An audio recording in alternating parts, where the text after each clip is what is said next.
KPOG 102.9 FM, Grimes. All right, good morning. Good morning, good morning. It is.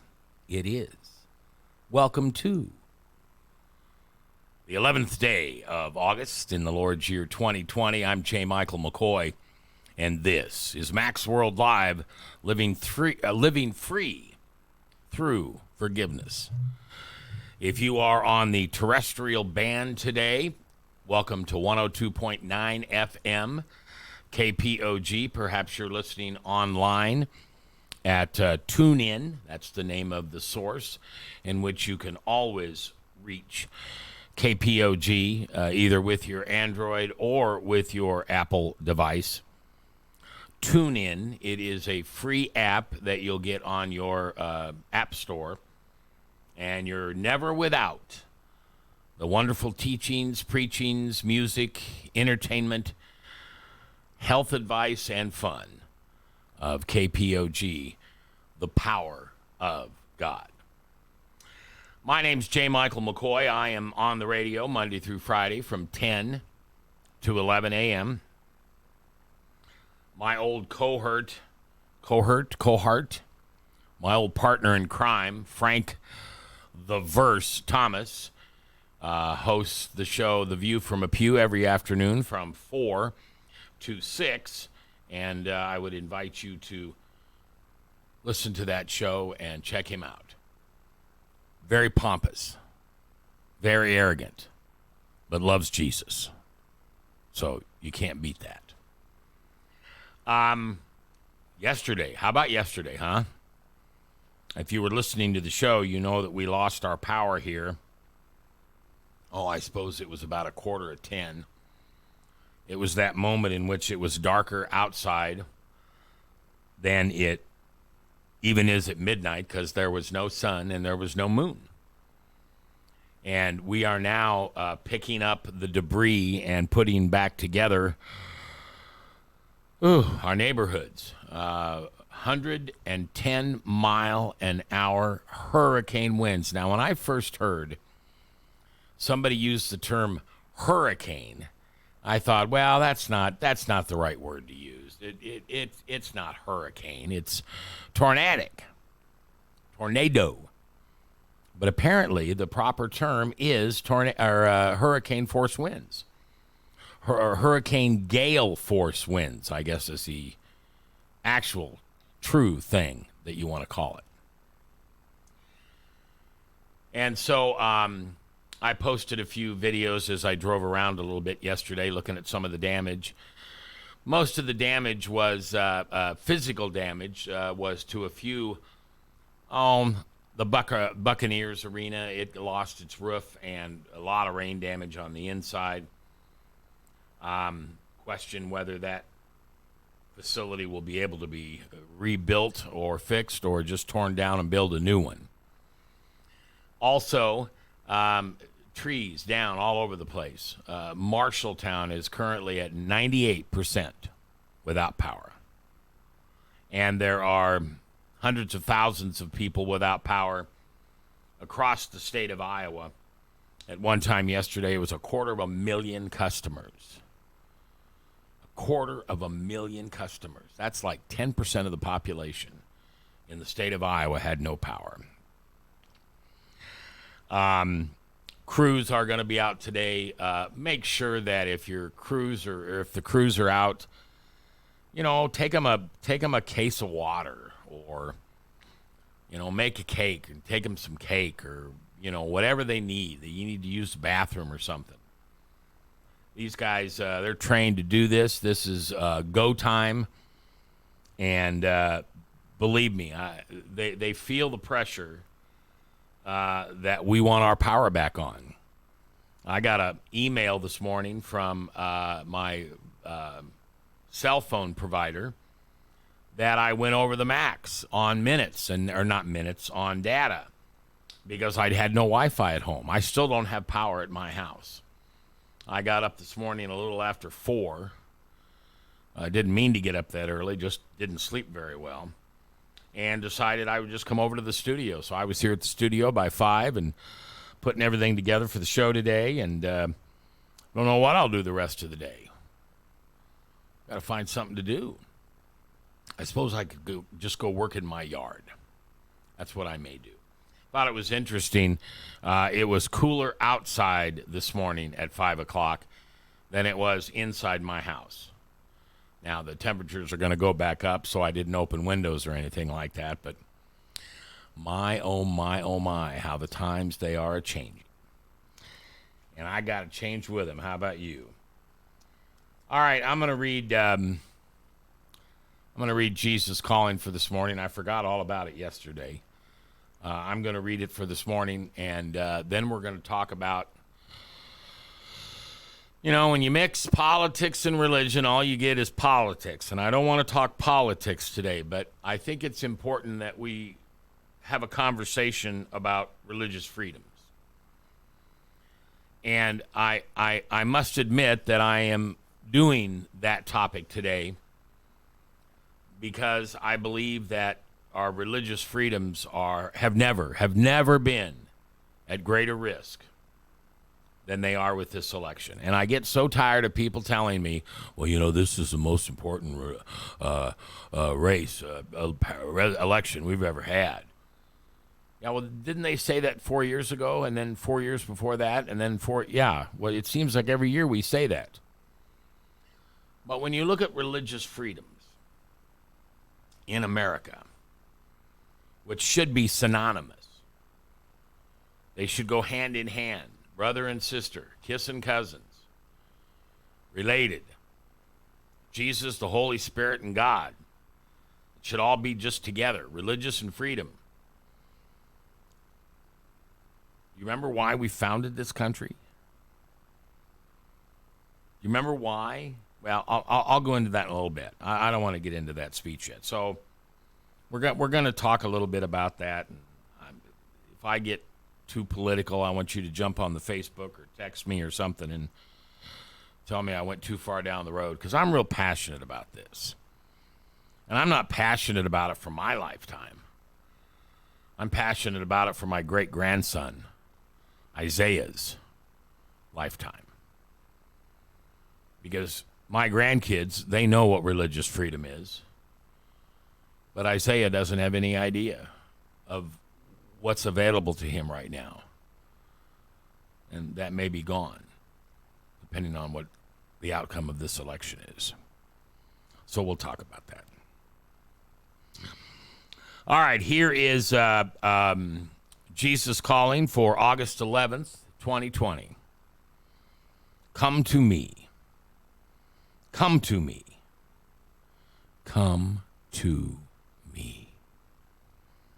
This is my continual invitation to you, proclaimed in holy whispers.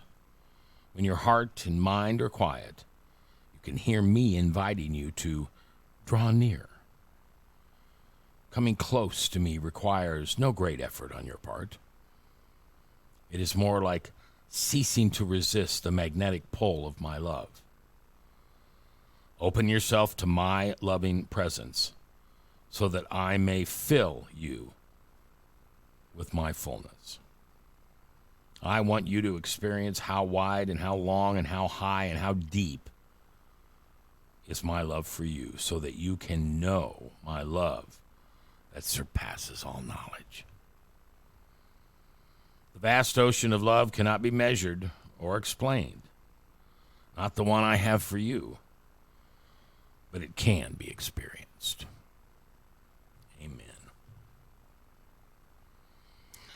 Amen. So many moons ago, probably a half a millennial, there was a king. His name was Henry VIII. You know the song. I'm Henry VIII, I am. Henry VIII, I am. I got married to the widow next door. She's been married 7 times before, and everyone was a Henry.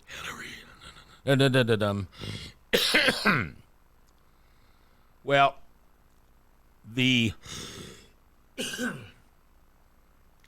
although it wasn't the official Church of England, the Catholic Church in the mid-19th century, 1500s. No, that would have been the 20th century. No, that would have been the 18th century.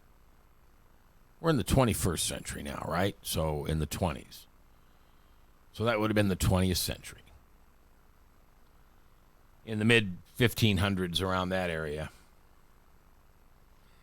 Good morning, Les. How are you? Brad says, be careful talking history because I'm listening, brother. Yeah, Brad Sand is really good at history, so you correct anything I say, General Sand. So once a long time ago, Henry VIII, which was, he was quite the ladies' man. He had many wives, some all at once, some at different times. And he decided that he wanted to get a divorce and get married again, so he went to the Pope because, I'm Henry VIII. I've got access to the Pope. And told the Pope that he wanted him to grant him a divorce from his current wife so he could marry his next wife. And the Pope said no.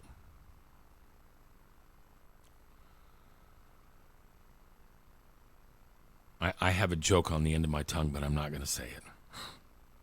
I thought about it, but I'm not. And so Henry VIII, being the king, because as John Goodman said one time in one of my favorite movies, it's good to be the king.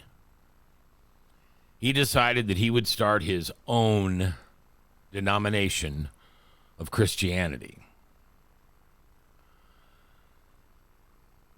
Brad just said Henry VIII never had more than one at a time. All were either divorced or dead before he remarried. Yeah, I bet the death was convenience. That'd be on a Unsolved Mysteries on A&E.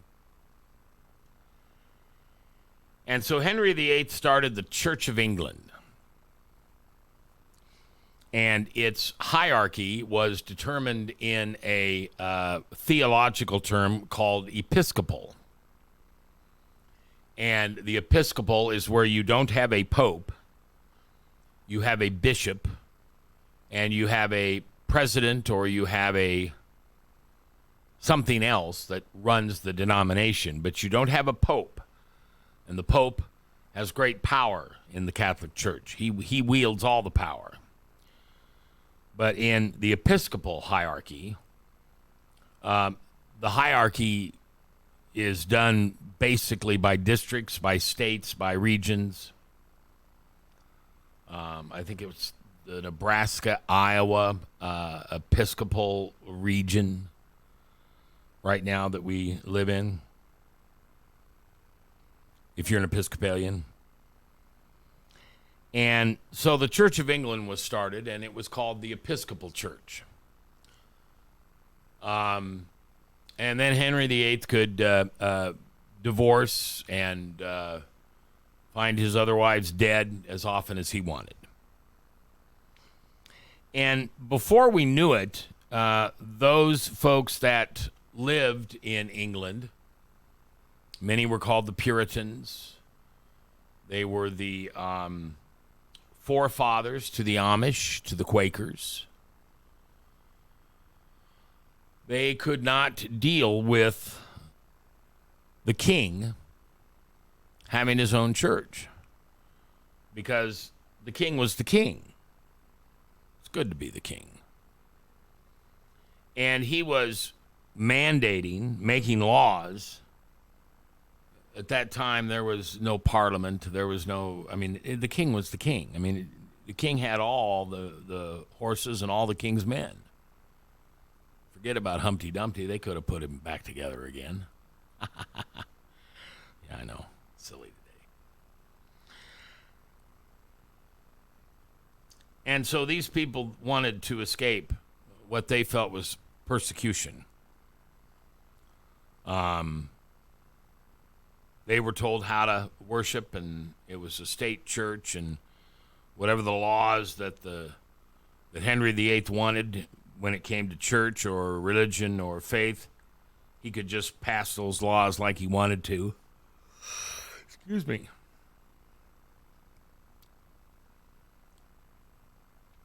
And I don't know, maybe Brad could help us out, but I don't know what other persecutions that they were facing.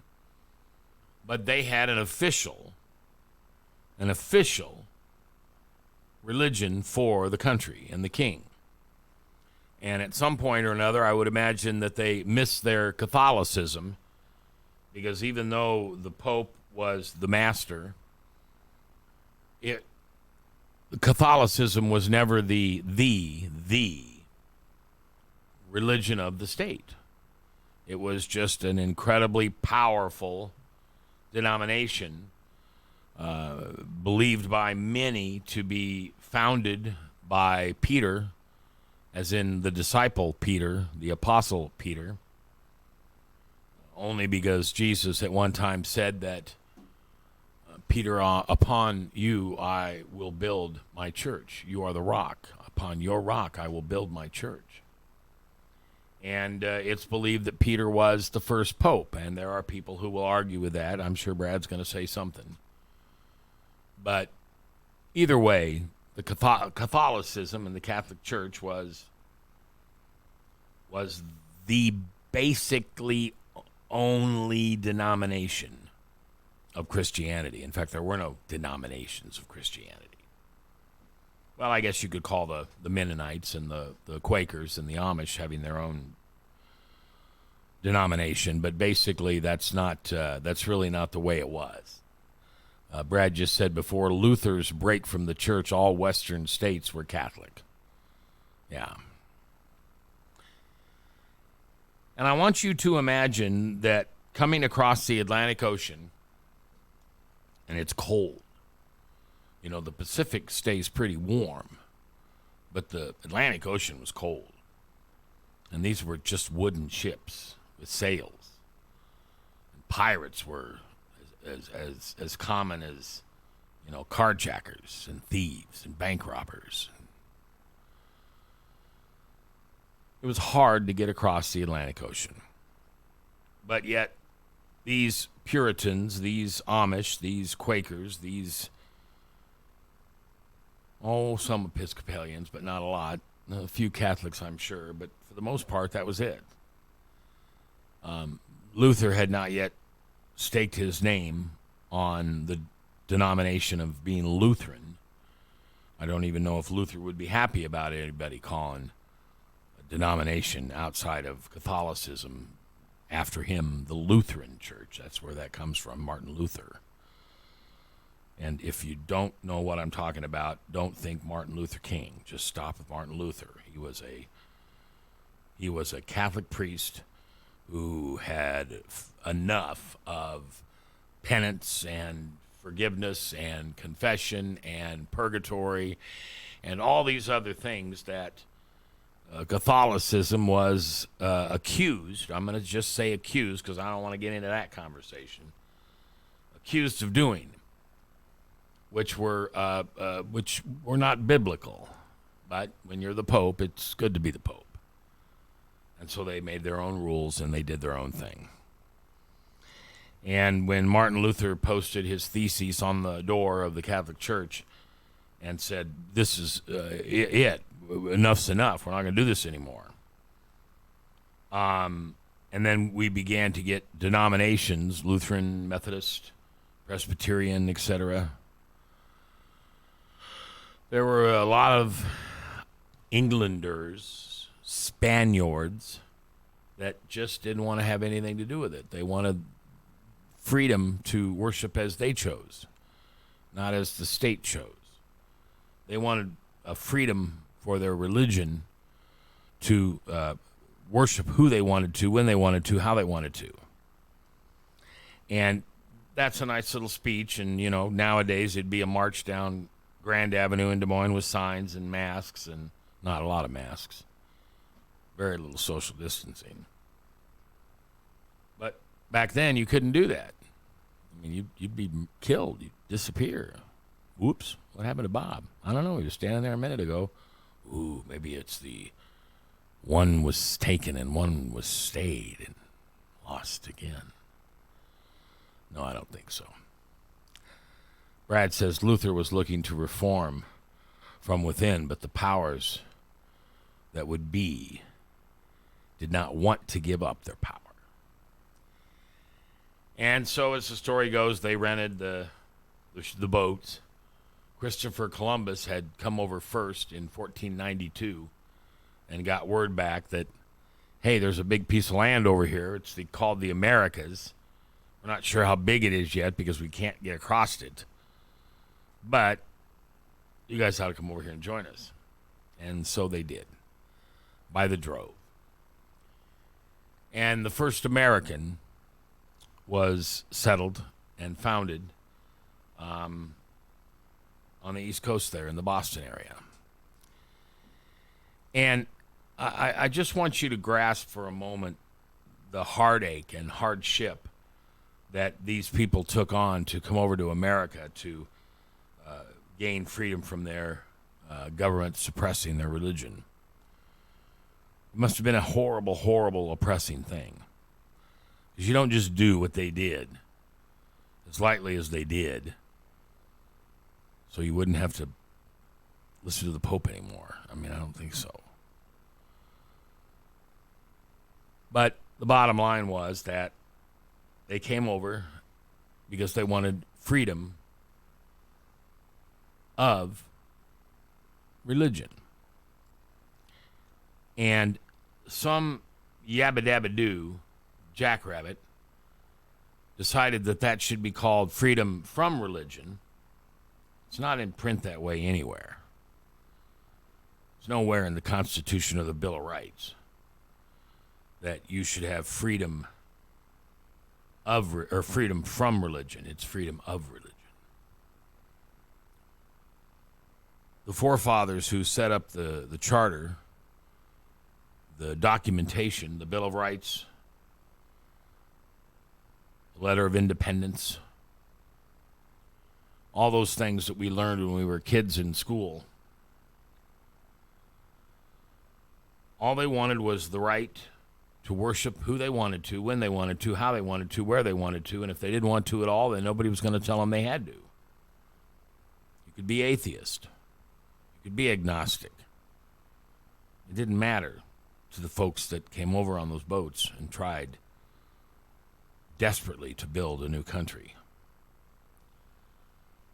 And little did they know the grand old gal that we would build would be the greatest superpower in the history of the world.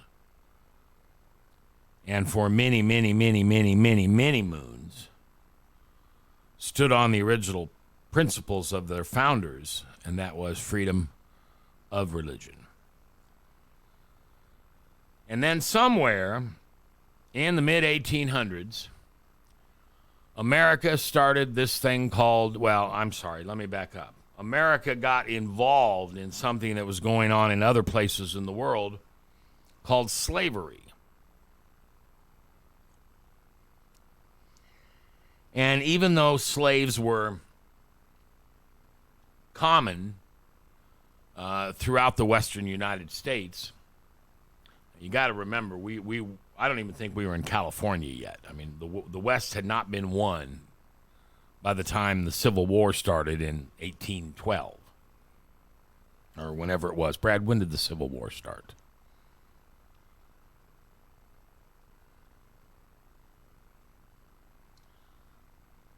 But the idea from some of the Puritans, the Mennonites, even the Methodists, Episcopalians, Catholics, this idea of slavery, that this isn't what Jesus meant when he talked about slavery in the Bible. Whether you're aware of this or not, I was shocked when I first found this out a few years ago, but the slaves were never treated poorly until the South got involved. The butlers and maids and waitresses and waiters, who the rich had to take care of them, were treated like family. Most slaves were up until that point. You know, we know about how the Israelites were sold into slavery by the or by the Egyptians and sent over to Egypt to build the pyramids and everything else they wanted. Slaves were not indentured service people. When the Bible talks about slaves, they're talking about the middle class. They're talking about working people. Talking about people whose work was compensated for, whose family was taken care of, and who most of them said, yeah, I'm all right with this. I love my job. I'm a slave. But it didn't mean what you and I think it meant. It meant I was spoken for, that I was employed. If you were a slave, it was a good thing. And I understand that we've twisted and turned that to the point where very few would ever agree that slavery is a good word. But there was a time when slave was just a servant, an employee, a factory worker, a guy flipping burgers at McDonald's.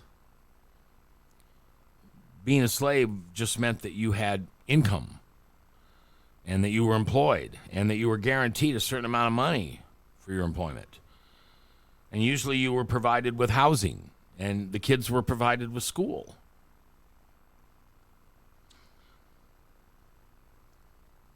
But there were people in the North who didn't like the way the slaves were being treated in the South. A lot of plantations, a lot of farms, a lot of labor that the North thought was abusive. And they stood up. The churches stood up. Politicians stood up.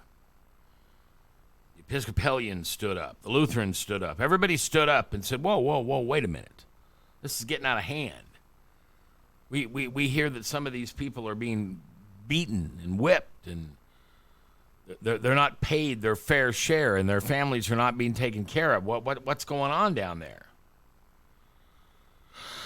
And the South just had a different idea of how to treat their slaves.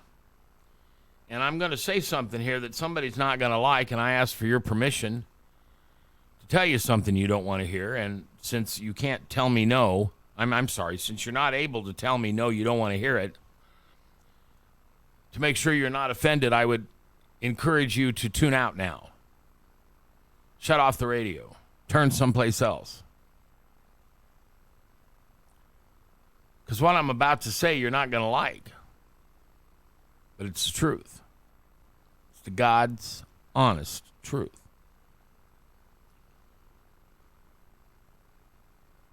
The type of people that were abusing their slaves, who gave slavery a bad name, who caused the North to stand up and say, no, not under these broad stripes and bright stars.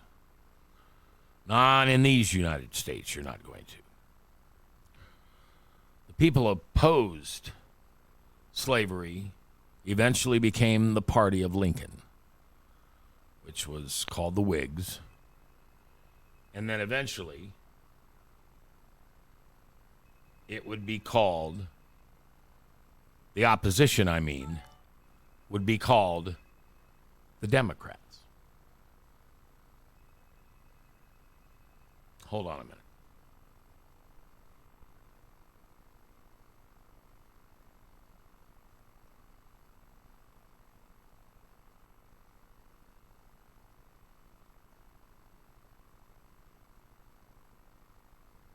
Somebody was calling in on the emergency line, but I didn't get to it fast enough. I wonder if there's something wrong with the radio.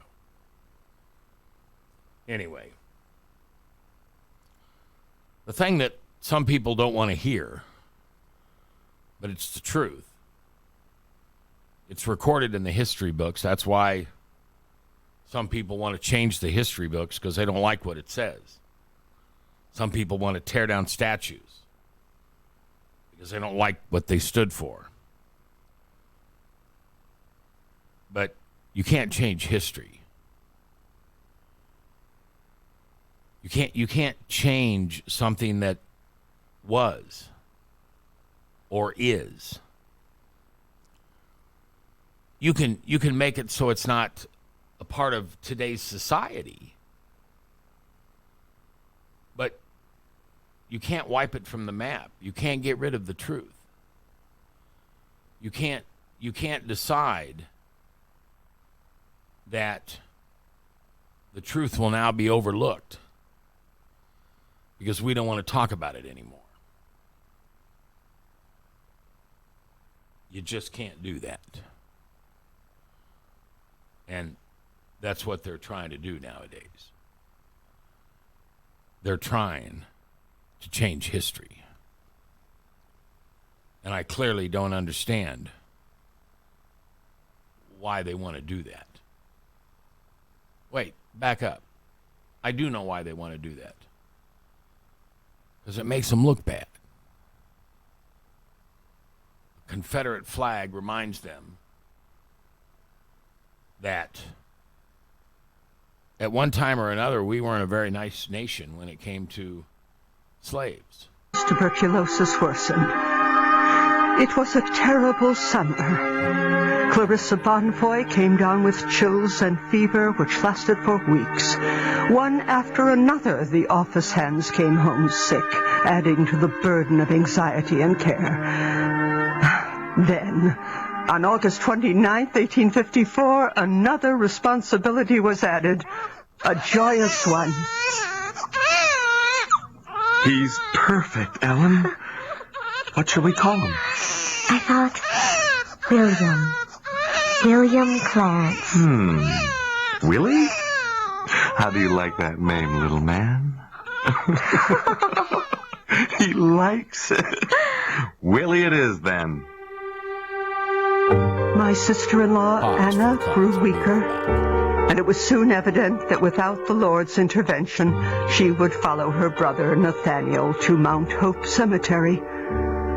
Annie Smith had begun to cough with the onset of the same terrible disease. And a new campaign of accusations was beginning. This is the paper spreading the lies about us. It's called Messenger of Truth. The very name is a lie. It seems C.P. Russell and H.S. Case were so incensed by your reproof in Jackson that they've dedicated themselves to trying to destroy us. So hard for me to give reproof. But when people's actions hurt the church, it's my duty.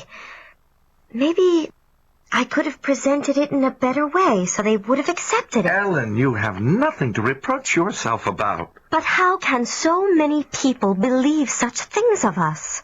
These two men have a lot to answer for. They've done all they can to influence people against us. They were believers. Russell and Case don't bother me.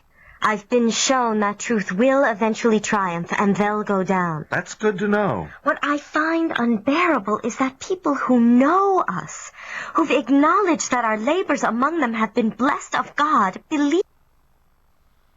All right, sorry about that. We are having some technical difficulties based on the storms from yesterday, and thanks for hanging on for a few seconds till we could get back to you.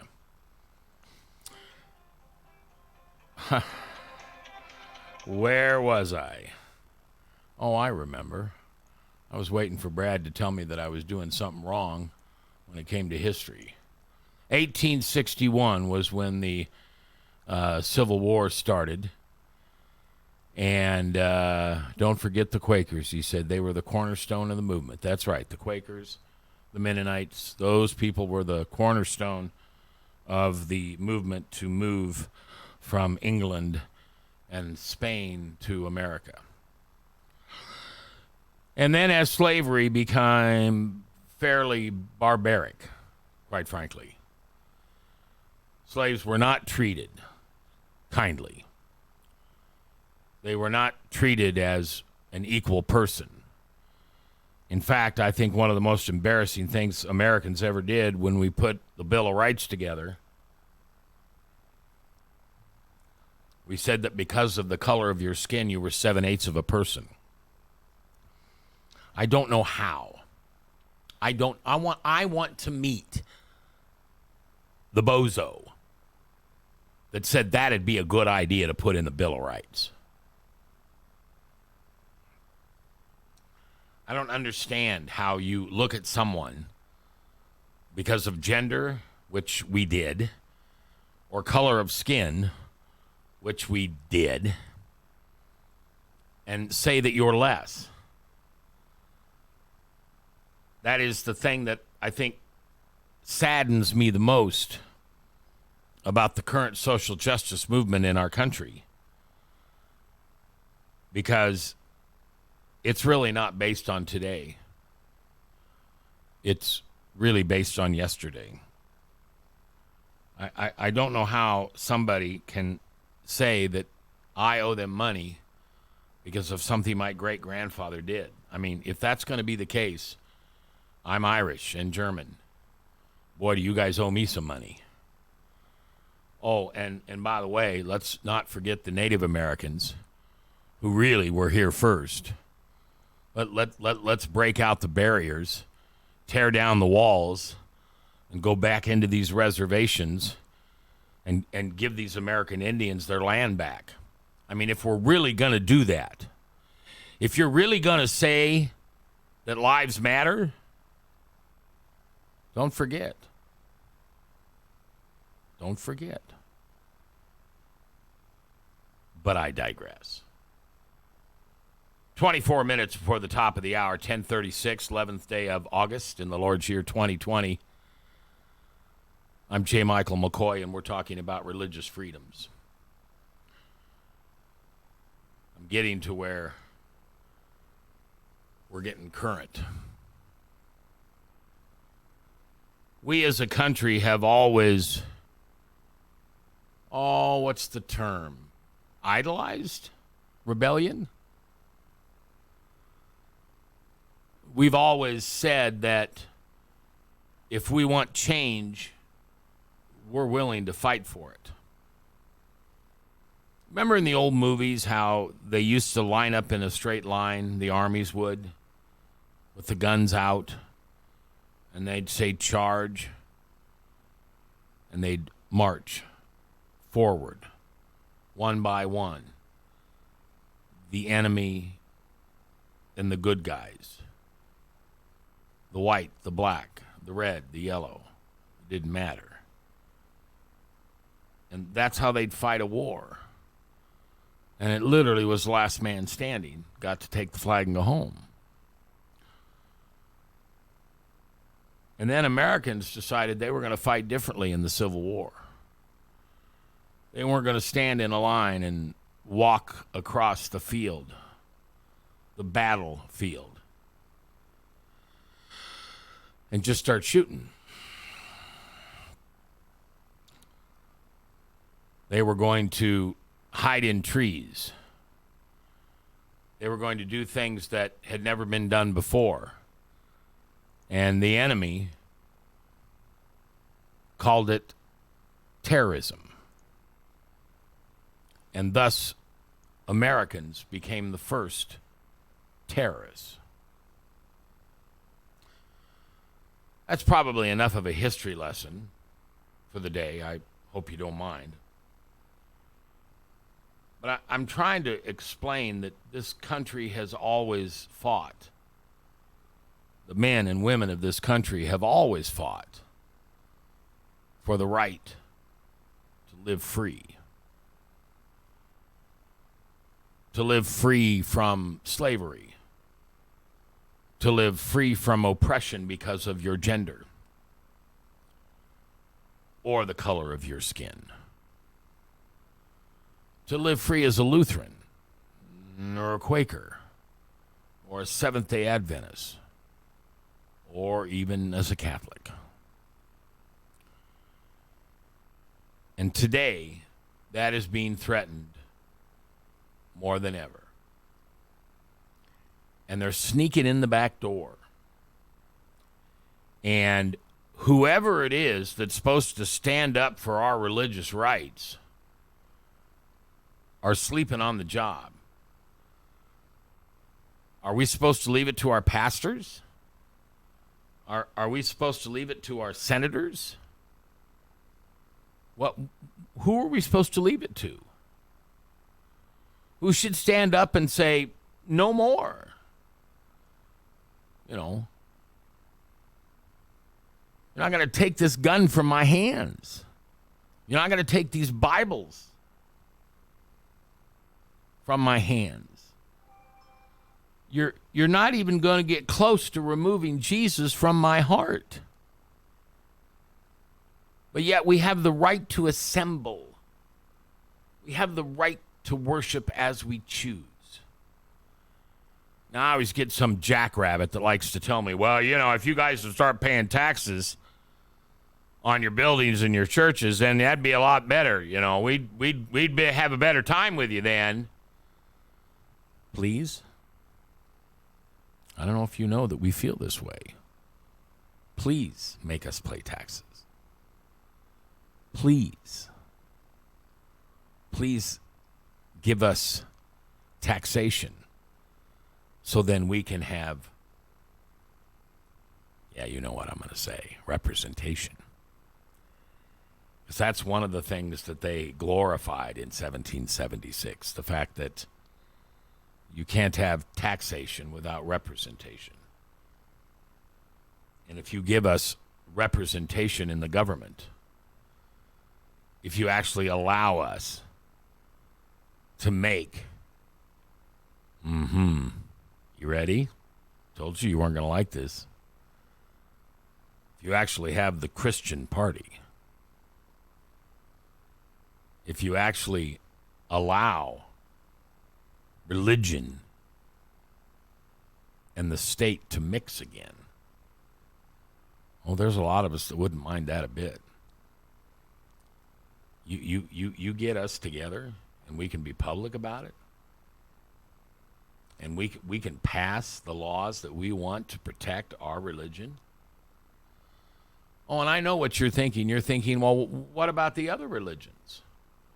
Don't they get representation? Yeah, tax them.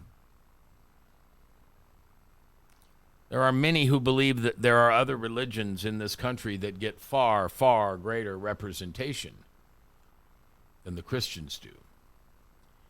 And I'm not a big poll guy. Polls, they're just not that big a deal to me. But let me share some statistics on polls with you. This poll was taken by the Chicago Divinity School at the University of Chicago, the Associated Press, and the Center for Public Affairs and Research. 3 pretty good, mainline, above-the-board, honest organizations, unlike most I know, who put out polls. The principle of religious freedom is important to most Americans, the press release reads. But as President Donald Trump touts his support for it during his re-election bid, there are notable fault lines among people of different faiths and political ideologies over what it truly means, religious freedom. Now, here's some figures. And I don't like figures because figures get lost in my head. So I'll try to give you as few as I can, and I'll go slow because I don't understand them, let alone I don't know how you're going to. But let's go slow. About 8 in 10. So 80 out of 100 Americans. That's 80%. That's a lot. Said religious freedom issues are at least somewhat important to them. 55% saying they were very important. That's in this poll conducted by the University of Chicago Divinity School and the Associated Press and the Center for Public Affairs Research. This poll was taken in June. So you've got 8 in 10 say that religious freedoms are somewhat important, and you've got over half, 55%, saying they're very important. Now, 35%, so basically 3.5 out of 10,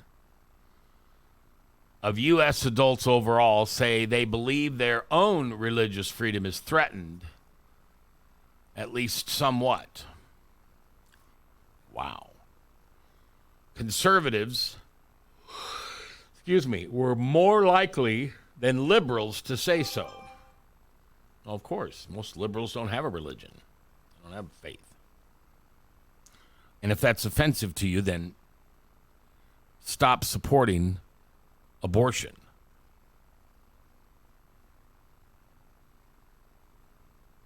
Across the largest U.S. religious denominations, which are evangelical Protestants, they were especially likely to perceive risks of their freedom to worship. This has never become so clearer than 2 weeks ago, when the government said churches cannot break social distancing laws. You cannot gather as a church without being 6 foot apart, wearing masks, gloves, no singing. And I get it. I understand. And there are all kinds of people yelling all kinds of baloney about, I don't want to wear a mask, it's against my freedoms. Well, do you wear a seatbelt? Do you strap your kid or your grandkid in the car seat? When it's a little warm outside, you just go take off all your clothes and run down the street naked? No.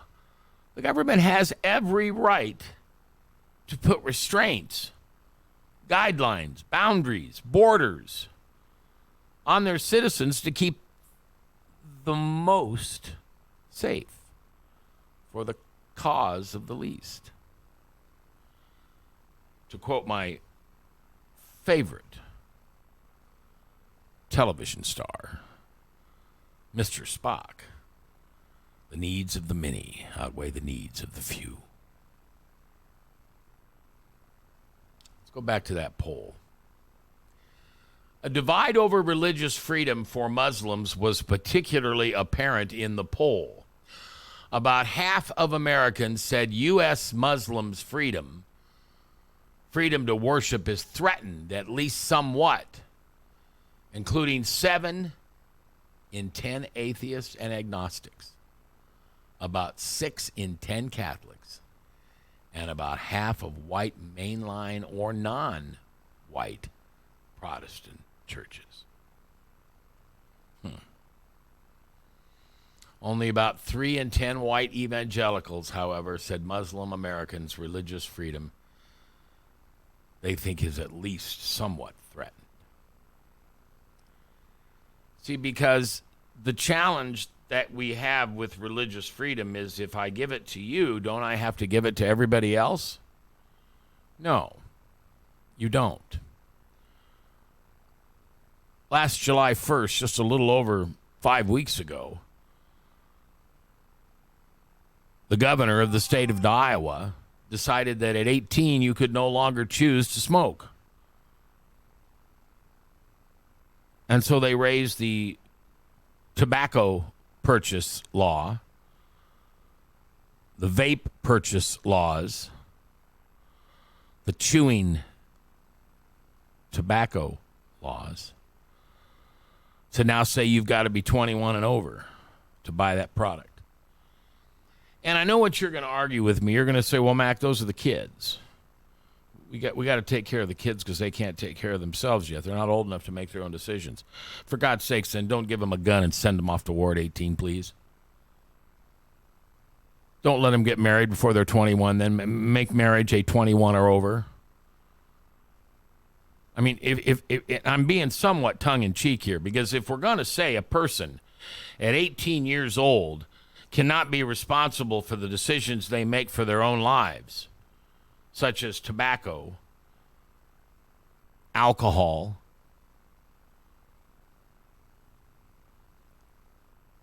then you're going to have to watch that slippery slope, because that's a little hypocrisy right there.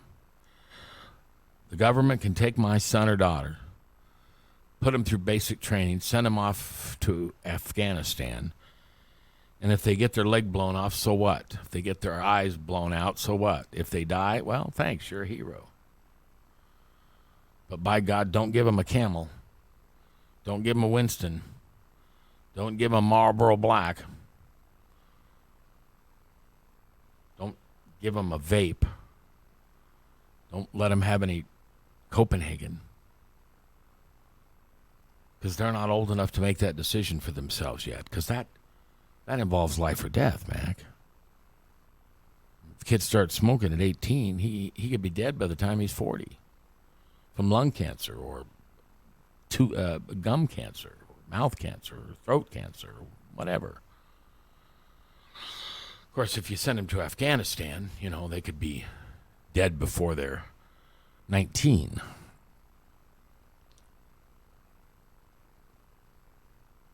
We've got to be careful, very careful, at messing with religious freedoms. I've got a radio program every day from 10 to 11, and thank you for listening. I appreciate you listening. Whether there's 1 or 1 million, I appreciate you being here. So I have a platform to speak my mind on religious freedoms. Most people don't have that. And for some reason, there's a thing called Christian nice, kind of like there is Iowa nice. And most Christians just aren't going to stand up and yell foul when you start messing with their religious freedoms. Because they say, well, we can go home and we can study our Bible in the privacy of our homes. They can't come into our homes and take them, can they? And if I want to believe in God, I can wear it on my shoulder in a tattoo or around my neck as a cross, or I can just wear it on my sleeve and be a born-again Jesus freak. And there's nothing you can say about it. Yeah, there is, because it's the government. And I'm very thankful for the government. Most of the time. See, I don't stand up and yell when these folks over here lose their rights. I don't yip and holler over here when these folks lose their rights. And even those yahoos over there, the ones I really disagree with, I don't really raise a stink when they lose their rights. But now you want to step into me, my life, and take my right to say Father God out loud? You want to tell me that this is the thing that really gets me, that when I quote the Bible, it's hate speech. But a candidate for the President of the United States can say, I'm only going to choose someone by the color of their skin and their gender. And you're telling me that when I read God's holy word that's been around for 6,000 years or longer or shorter, but, we're in the ballpark there, that's hate speech? You deem it hate speech? You're going to legislate my religion, my book, my holy book, the Word of God, the story of the planet, the world, how it started, how it was created. You're going to tell me that's hate speech. But a man with a color in his skin can say to another man with color in his skin a word that starts with the letter N, and it's okay. But if I say it, it's hate speech.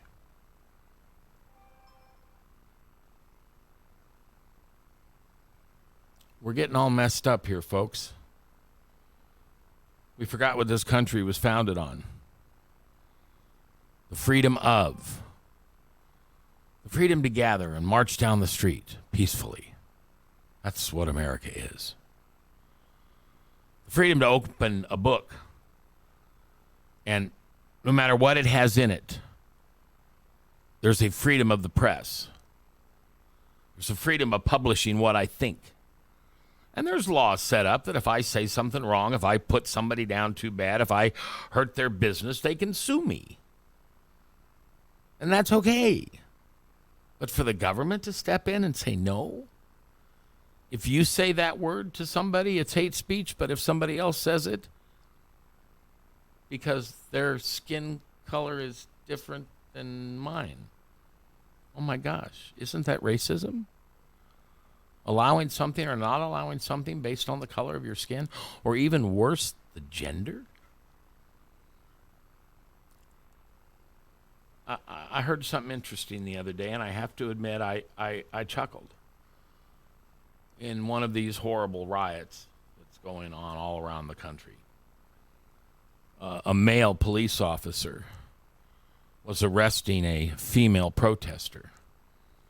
And as she was about ready to be searched for weapons, she turned around very sarcastically, very seriously, said to the police officer, the male police officer, the outdoor plumbing police officer, and said, "I don't want a man to search me. I want a woman to search me." And without blinking an eye, that officer looked at that young lady and said, "How do you know I don't identify myself as a woman?" And he searched her. And it's legal. Because we as a society say you can pick which gender you want to be associated with. And as ridiculous as that may sound, remember, it goes both ways. It will come around to bite you. I may keep my mouth quiet most of the time when it comes to my religious freedoms and when they're impaled. I was okay when you told me 2 weeks ago that I can't meet. You're asking me not to meet as a congregation. And in California, they said, we're not asking, we're telling. You can't. But I'm not going to be okay for it for very long. I can't. I'm sorry. I will not stand by quietly as you treat me with hypocrisy because I have a God that's different than your God. And you can put your non-God, your evil God, your Satan, your Jezebel spirit, you can put that individual everywhere you want. Monuments, flags. You demand for religious freedom from something that is so destructive to children. But yet you raise the smoking age to 21 because they can't decide on their own whether they're safe or not smoking. But they can decide whether they're a girl or a boy, gay or straight. They can't even decide whether they love Jesus or not. Because if they walk into the government schools, the public schools, with an I Love Jesus t-shirt on, they're sent home. Because someone, O-N-E, one, will say, you're infringing upon my religious rights. Well, here's the note I'm going to end on this today. You don't have to pay attention to what I say. You don't have to pay attention to what my pastor says, or my church, or my bishop, or my denomination, or my religion. But you know who you're going to have to pay attention to one day? God. Not your God. The God. The God of the Bible. The God, the creator of heaven and earth. The God that created you, that you continually deny. And one day you will stand in judgment before him. And you will pee your pants. And you will drop to your knees and you will beg him for forgiveness. So you can put me down all you want. You can tell me I can't go to church all you want. Because in the end, the God will speak for me. Amen. Amen. God bless us, everyone.